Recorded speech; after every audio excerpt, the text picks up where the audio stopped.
Hello, welcome to Ennara Reacts. Today I am watching another video from the Fat Electrician.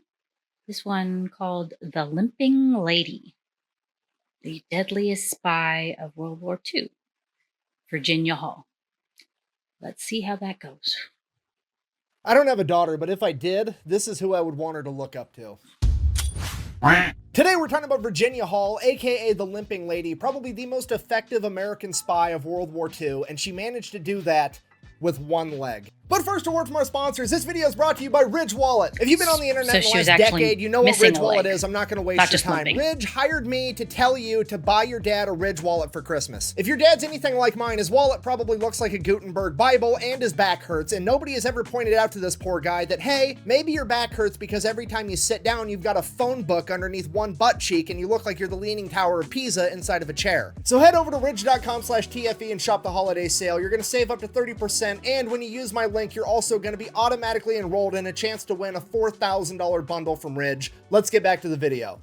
All right, Virginia Hall, born in 1906 in Baltimore. She grew up in a really wealthy family and was a complete tomboy the entire time, and her father absolutely loved it. He taught her how to hunt, and he completely endorsed her being not very ladylike all of the time. In addition to being a tomboy, she was also highly intelligent, graduating from high school with ease and getting accepted into the top female colleges in the country. Her mother, on the other hand, had different plans because immediately after high school, she expected Virginia to get married to a young man from another wealthy family in the area so they could combine their family businesses. So she gets engaged to this guy at 18 years old. Fast forward 1 year, she's 19 years old and she keeps catching her fiance cheating on her, so she calls off the engagement and runs off to college despite her mother's wishes. She immediately attends the top two female colleges in the country, Radcliffe and Barnard, which are the equivalent of Harvard and Columbia. She studies economics and foreign languages, deciding that she wants to become an American diplomat. She wants to live in an embassy and represent the United States of America. However, this is the 1920s and the odds of a female landing that job are slim to none, but she wants to maximize her chances, so she learns as many foreign languages as possible. She becomes fluent in German, Italian, and French and finishes college abroad, studying in Germany, France, and Austria. While finishing college in Europe in the late 1920s, she would bear witness to the birth of fascism and the rise of the Nazi Party and have a better understanding of how dangerous that ideology was than 99% of Americans. She would return home in 1929. A few months after that, the stock market would crash, the Great Depression would start, and her father, a wealthy business owner,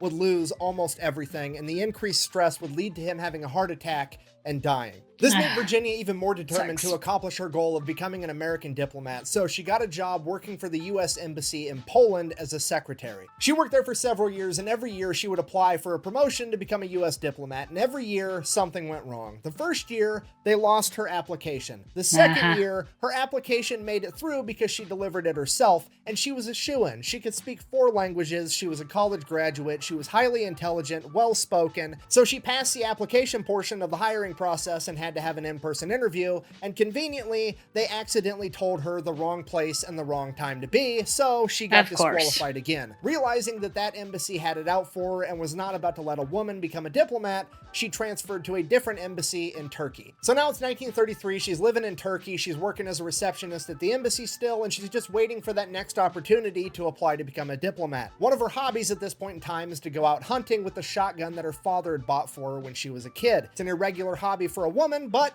Virginia's an irregular type of woman. So she goes out hunting with her friends one day, and they're hunting for snipes, which if you don't know is this little tiny bird. Apparently they're really hard to hit, and this is where the term sniper comes from. Regardless, at one point she has to hop over a fence. She forgot to turn the safety on her shotgun and accidentally blew her own foot off. Luckily, her friends were there and they managed to pick her up, get her to the hospital in time to save her life. While she's in the hospital recovering, she would end up getting gangrene, which is a very serious type of infection, especially back then in the 1930s, because antibiotics weren't going to be widely used or available for another decade. And I mean, the doctors back then are basically just grunts with scalpels, so they come over to Virginia, they're like, hey, here's the deal, you're gonna die, there's one chance that we can save you. Basically, my medical opinion is your leg is pissed off and it's trying to kill you. My strategy is I'm going to kill it first. I'm going to cut it off and throw it away. So that's what they do. She gets amputated from the knee down. Later in her life, she would admit that while she was recovering in the hospital, her father had come to her in a dream and told her that she had to get through this because she had important work to do. So that's what she does. She makes a full recovery, gets a wooden prosthetic, learns how to walk again, and goes right back to trying to be an American diplomat. However, you got to remember, she's a complete tomboy, and what's the first thing a dude does when he gets a new car, a new set of wheels, a new gun? He always gives it a name, right? Right, Virginia named her wooden leg Cuthbert. So she goes back to work and continues trying to become a diplomat. However, now they have a legitimate reason to not let her become one. They don't need to lose her application. They don't need to give her the wrong dates and the wrong times anymore, because apparently there was a pre-established rule that amputees were not allowed to become diplomats. Why? I have no idea, but it turns out that Virginia has now both literally and figuratively shot herself in the foot. Virginia, being the badass that she is, though, isn't about to take no for an answer, so she begins lobbying to have the rules changed altogether. She doesn't have much success. Fast forward 1940, Germany invades France, and Virginia is like, fuck it, I'm gonna go be an ambulance driver and help out the French because I hate Nazis. And that's exactly what she does. Virginia, a 35-year-old woman that was physically unfit to be an American diplomat where she would have to sit in an office and talk to people, is now on her way to France to be an ambulance driver in an active war zone. So she's an ambulance driver all throughout the Battle of Paris, and she is one of, if not the first Americans to actually stand up and fight against the Nazis. After France falls, she has to flee, so she hops on a train and makes her way over to Spain. While she's at the train station, she meets a British intel officer, and she tells him her story. This guy is so impressed that he's like, hey, take this phone number, call my friend. He can probably help find you a job over in England if that's where you want to go. So she calls the number looking for a job, and that number puts her in contact with a man by the name of Nicholas Boddington, one of the head guys of the newly formed British SOE. SOE standing for Special Operations Executive, which is just the new spin-off of Great Britain's Ministry of Ungentlemanly Warfare, aka their equivalent of the CIA. So she talks to them, and they pretty much immediately want her to be a spy. She speaks German, she speaks French, she's lived in France, she understands the culture, and most importantly of all, she's an American. And this is important because that means she can use her actual American identity and all her real documentation to give to the Germans to get into France, posing as a journalist. Virginia immediately agrees and goes into training for the next 6 months, learning everything there is to know about espionage, or at least as much as she can in that amount of time. Fast forward 6 months later, mid-1941, Virginia Hall, the spy, gets dropped off in Vichy, France. Which, if you don't know, at this point in time, France is split in two. There's occupied France, and then there's unoccupied France, also referred to as Vichy France. Now, Vichy France is technically, supposedly free, but pretty much everybody knows that it's a puppet state for the Nazis at this point. And Hall's job is to go in there, posing as a journalist for the New York Post,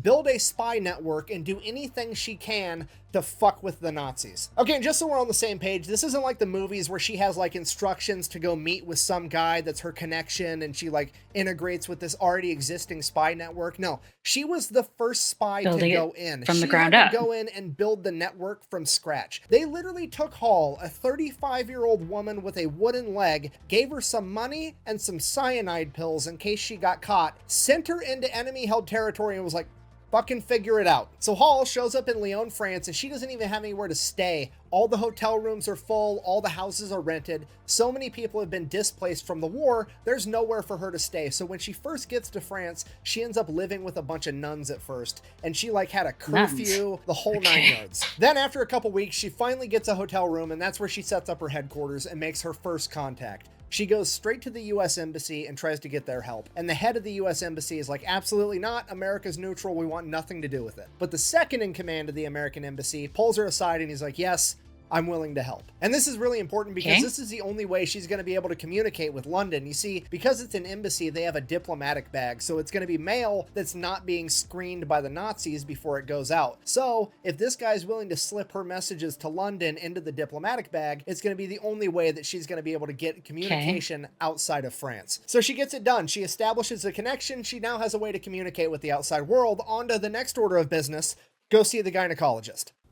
The what? Why? Not for her, for the Nazis. You see, she has a two-pronged attack method that she's going to use to wreak havoc on the German ranks. Step A, recruit a gynecologist. Step B, recruit a brothel owner. All right, so here's the plan. What? She gets this gynecologist to start working with her by the name of Jean Rosette, and then she gets this brothel owner by the name of Germaine Garand to start working with her. And the plan she works out is the brothel owner is going to send all of his Working girls. to this particular gynecologist, and he's going to sort out the ones that do not have STDs and the ones that do have STDs, and he's not going to treat them, but he's going to give them a clean bill of health, and then the brothel owner is only going to let those ones sleep with the Nazis. So already Hall is establishing herself as a diabolical mastermind. I mean, she's conducting biological warfare, weapons of ass destruction, if you will. All the other spies are out here worried about intercepting mail and sending secret messages, and she's over here destroying the German ranks from the inside out and making them enjoy it while she does it. And the scary part is she's just getting warmed up. You see, now she starts sending messages back to London through that diplomatic bag, asking for supply drops in the countryside, and she gets them. They're dropping off guns, explosives, and she's turning around giving that to these guerrilla fighters that are just doing anything they can to fight the Germans, and she's also getting money to bribe officials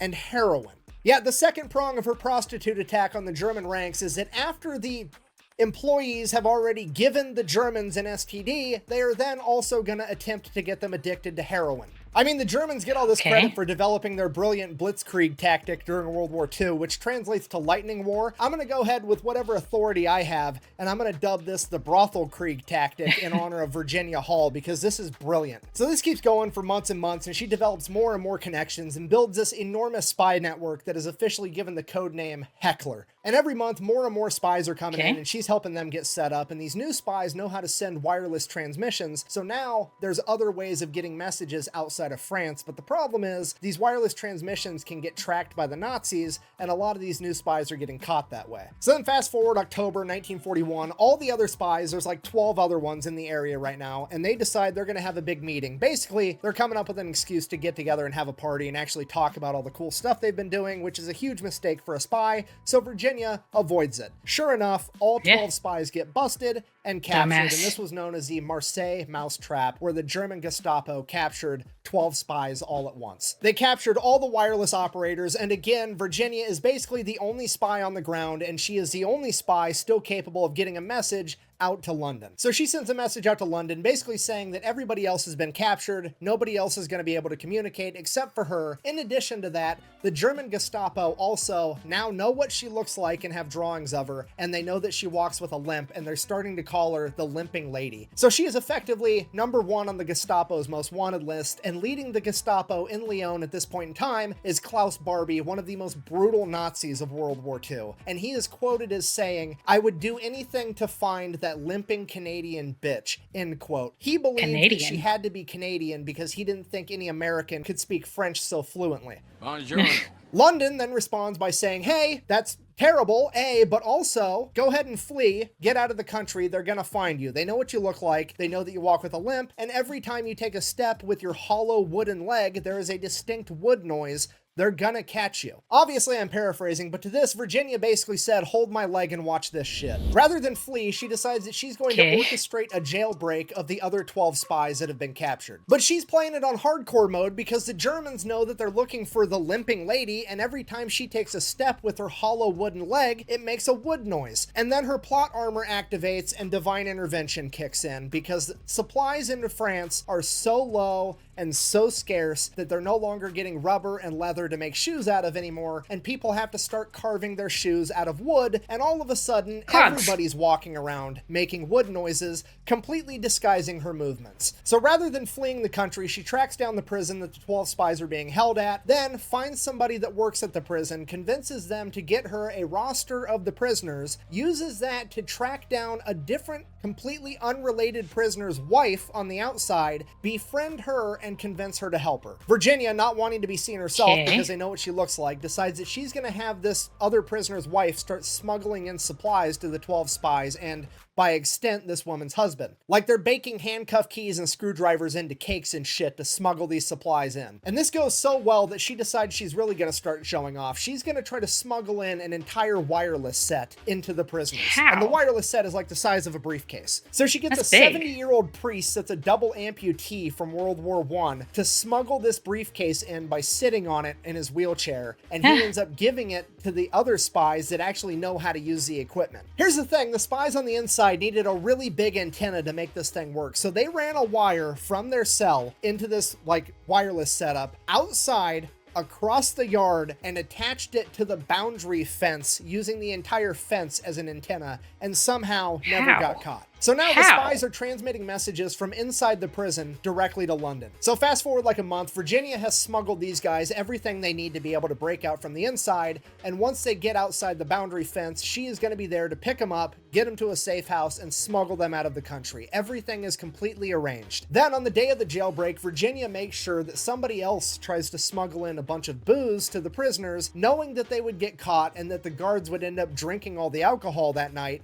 making it easier for the spies to slip away. Which is exactly what happens that night. All the guards are drinking, partying, having a good time, and while that's going on, the spies are utilizing the handcuff keys and all the tools Virginia smuggled in to escape. They run across the yard under the cover of night, scale the perimeter fence, and waiting there is Virginia, who immediately takes them to a safe house. They hide for 2 weeks straight while the entire Gestapo is searching everywhere for them, and then she smuggles them out of the country. Okay, fast forward a month. It's November 1942. She just staged that huge jailbreak. All the Germans are looking for her, and now the Gestapo has brought in an additional 500 men, all with the sole purpose of finding the Limping Lady. It is at this moment Virginia decides it's probably time to leave. But with 500 new Gestapo all looking for a woman with a limp, she can't take any of the normal ways out of the country, so the only method she has to escape is to take the Pyrenees Freedom Trail, a 50-mile hike through the Pyrenees Mountains to cross the border between France and Spain. And she has to do it in November,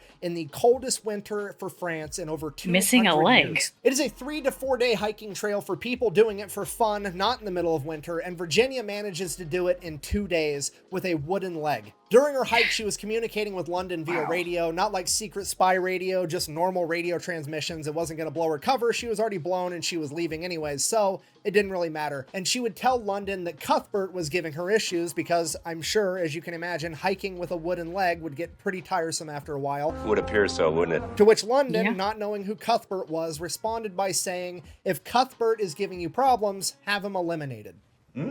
Take him out. Take him out. So she crosses the border into Spain after 2 days, complete badass. She has escaped the Nazis, and 48 hours after she leaves Lyon, her entire hotel room gets ransacked because the Germans finally figured out who she was, and she had escaped just in the nick of time. And then she promptly gets arrested by Spanish authorities for illegal immigration. So then she has to get a message out to London, out to America. They finally come, bail her out. She goes back to London working with the SOE, and she's like, okay, well, cool, send me back in. And they're like, no, your cover's blown. You've done all you're gonna do. That's it for you. We're not going to let you do anything else as far as like actively working undercover goes. Again, I'm paraphrasing, but Virginia Hall basically says, okay, well, peace out, nerds. I'm going to go work with the Americans. She goes over to America, goes to the OSS, the direct predecessor of the CIA, and is like, hey, I'm more experienced than any spy you guys have. Put me in, coach. To which the OSS is like, sure, why not? And they give her a shot. This time, Virginia makes sure that she takes a wireless transmitting class, though, so now she can also send the wireless transmitting signals. She doesn't want to be the only spy not able to, like last time. So she does that. She then realizes that she's going to have to pretend to be a much older woman. This would help disguise her limp, and it would help change her face so that they didn't know what she looked like anymore. So she goes to a professional Hollywood makeup artist, learns how to do makeup to look like a really old woman, and then she goes to a dentist in London that grinds all her teeth down so she looks like she has terrible teeth like a French peasant would. The OSS then sneaks her back into France on a PT boat and drops her off completely by herself again. And from there, she just starts doing it all over again. She develops a huge spy network again. This time, she's posing as an elderly milkmaid by day and a spy master by night. At this point in time, the French resistance had all kinds of guerrilla fighters, but they were basically just running around blowing shit up, being as big of a nuisance as they possibly could, and weren't being strategic about it at all. So over the course of the next year and a half, Virginia set out to establish a chain of command and actually get them to work together and coordinate attacks and efforts. By 1944, she had amassed an entire army. She had 3 battalions, 1,500 guerrilla fighters that she was coordinating attacks against the Germans with from the inside, all while transmitting signals to the Americans to have them drop off supplies like guns and explosives to continue fighting with. She would then be notified that in June of 1944, D-Day was going to happen, and in the weeks leading up to it, she used her guerrilla army to coordinate and sabotage major highways, railroads, communication lines, and bridges, preventing the Germans from reinforcing the right beaches in a timely fashion, potentially changing the entire course of D-Day. And somewhere around this time frame, the OSS would send in a reinforcement to help Virginia out, a young Polish operative by the name of Paul Giat. He parachuted into theater too late to have any real influence on the operation, but him and Virginia would end up falling in love. After the war, they would both move back home to America, where Paul would get his citizenship, and they would both begin their careers working for the newly found CIA. They would then go on to lead a specialized task force monitoring communism in the Eastern Bloc of Europe. Yeah, this incredible story literally ends with two spies falling in love and going out on missions together. In 1945, President Truman wanted to give Virginia the Distinguished Service Cross, the highest honor a civilian could receive, because technically spies weren't in the military, so they're ineligible for the Medal of Honor. But President Truman wanted to give this to her in a humongous ceremony, tell her story, and make her basically an international hero and celebrity. Virginia, however, declined that offer because she didn't want her cover blown. She still wanted to be operational and capable of helping the United States and the world if she was needed. She became the only female civilian of World War II to be awarded the Distinguished Service Cross, and was awarded to her by General William Donovan, and by her own request, it was awarded in front of only one witness, her mom. Her future husband and fiance, Paul, wasn't there because she didn't think her mother would approve. This woman was behind enemy lines fighting against the Nazis for all of World War II, the entire thing, longer than probably any other American, and she's still scared of the opinions of mom. And that's it. Virginia and Paul would live happily ever after. They retired at 60 years old, and Virginia would pass away at the age of 76 in 1982. And nobody knew anything about this until they read her obituary. She never gave an interview. She never wrote a memoir. She never said a single thing. And later in life, when she was asked why she never talked about it, she said, and I quote, "Too many of my friends died for talking too much." Which I think we can all agree is gangster as fuck. So in conclusion, this is the story of Virginia Hall, the deadliest spy of World War II. Thank you for watching. Best way to support the channel is go buy some merch over at thefatelectrician.com. Quack bang out. The fact that people know and care more about Kim Kardashian over Virginia Hall is going to piss me off probably for the rest of forever.